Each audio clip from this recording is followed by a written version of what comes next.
Hey everyone, welcome back. Today I'm summarizing Gyeongseong Creature, a Korean drama set in 1945 filled with mystery and horror.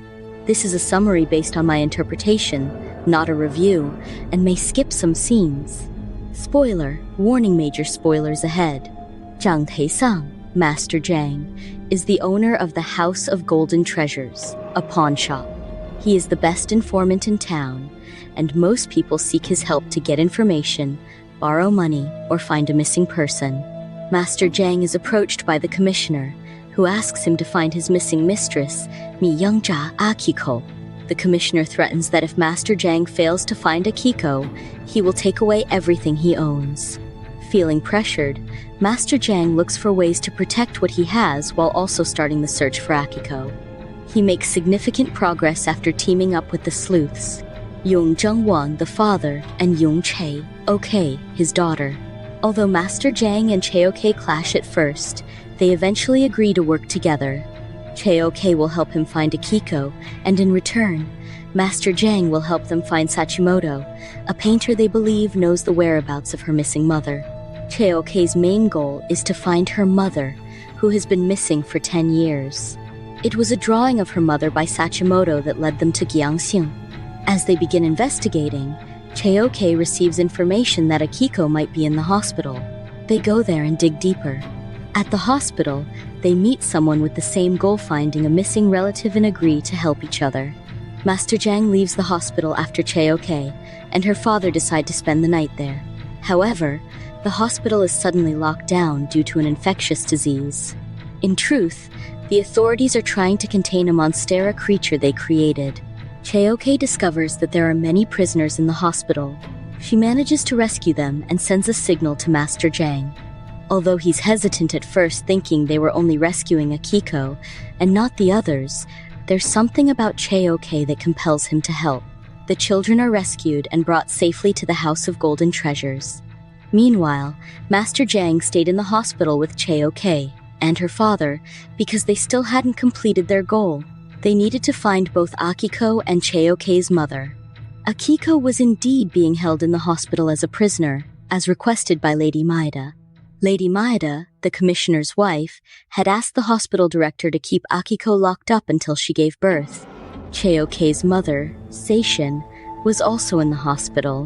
When Chae-ok mentioned her mother's name to the lieutenant, he was surprised, although he didn't explain why. Chae-ok was kept in a cell, and there she found proof that her mother had been held there. Her mother had written on the wall that she missed her daughter, Chae-ok. Chae-ok was taken to see the monster, to test if it would recognize its daughter. At first, it didn't.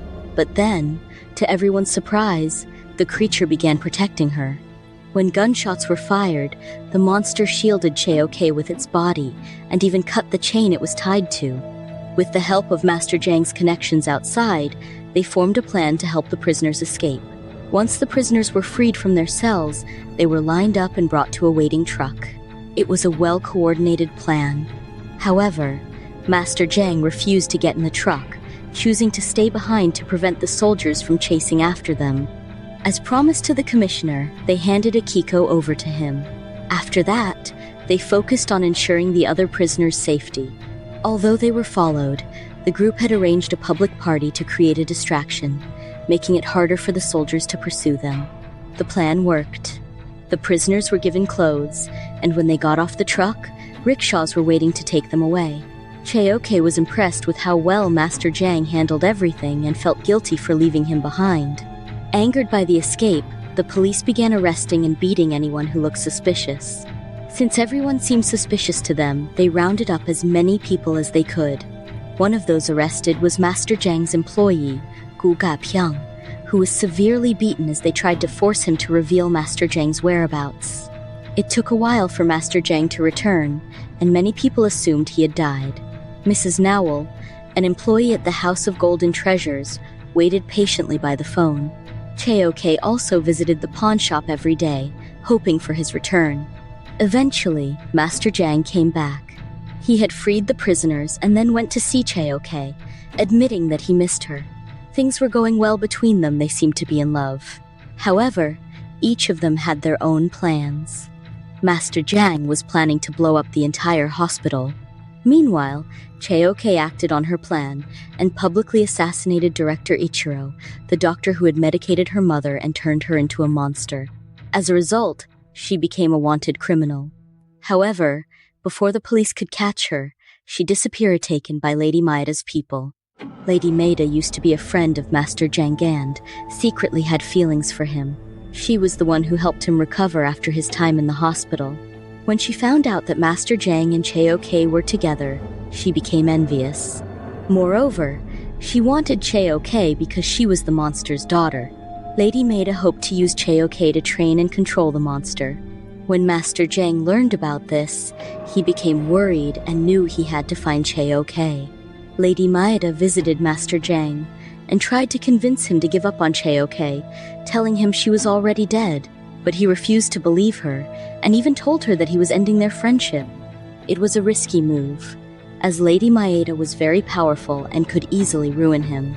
Master Jang decided to go ahead with his plan to bomb the hospital, but only after he saved Cheoke. Sure enough, Cheoke was there.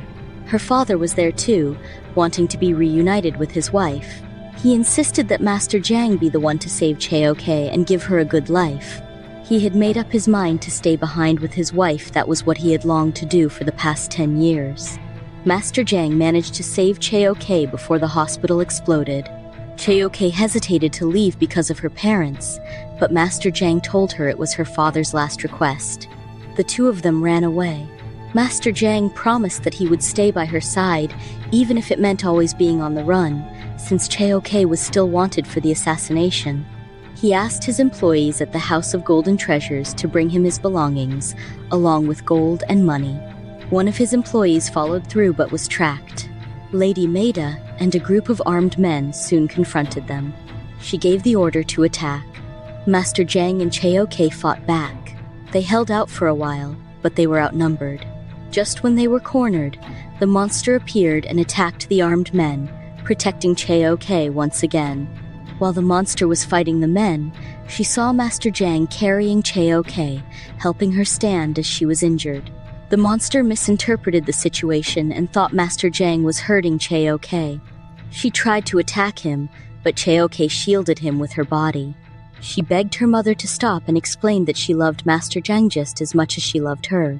Cheoke bled to death, and both Master Jang and the monster mourned her loss. Cheoke died, and Master Jang had to go on with his life. He eventually took his revenge on Lady Maeda. While she was attending a funeral, he passed her a note through a friend.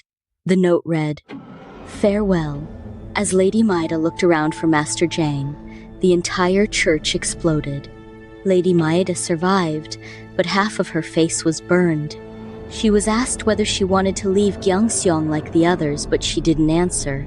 Master Jang continued running. The House of Golden Treasures. Note: Akiko drank a cup containing the liquid that transforms people into monsters. She turned into one, killing people and eating their brains. The commissioner died after she attacked him. He could have been saved, but Lady Maeda chose not to have the doctor intervene. Akiko later gave birth in prison. A soldier carried away her child, and there is a possibility that the child is also a monster. And that's the end of Gyeongseong Creature Season 1. Thanks for watching. If you liked it, give it a thumbs up, subscribe, and check out my other summaries.